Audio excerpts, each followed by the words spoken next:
Hey, hi Bangalore, Namaskara. This is Uma from Dr.AV RECEIVER.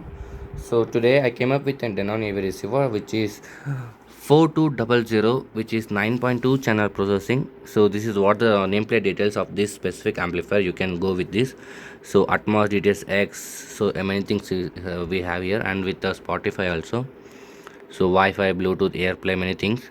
So I think this system I think not having a HEOS, so because it's olden design or like olden amplifier. So DTS X, Wi-Fi, Bluetooth. So I think the HEOS is not there, but anyhow some Denon link something is there. Okay, anyhow. So coming to this specific amplifier, so you can see here this is an HDMI board. So in the same HDMI board, the single HDMI PCB only you will get like this massive big HDMI. You will get a microcontroller, audio processing, video processing, network related thing, micro, everything will come in the single PCB itself.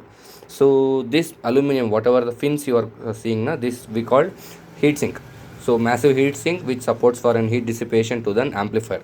So this is what the amplifier sections PCB thing and all.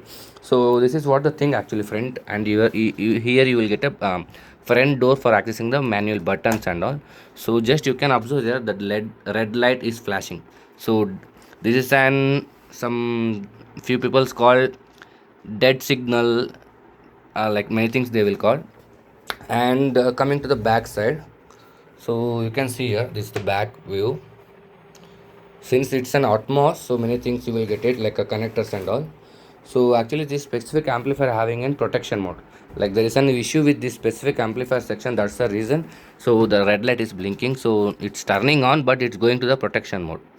So it's in part 1 video. I will try my best if to collaborate part 1 and part 2. If not, means we'll share the separate video for an part 1 and part 2 separately. So this is in part 1. So just you can already you have seen that thing, like the system is not turning on. So once it turns on, it will give the again the error mode to the microcontroller to turn off the system. This is what the cycle will repeats. So until unless we repair this PCB thing and all, it will be the continuous signal, like process will be continuous, because issues with this PCB thing and all. So thank you and all. So kindly stay tuned with my YouTube channel Dr.AV RECEIVER and Instagram page Dr.AV RECEIVER. So thank you and all. Bye bye.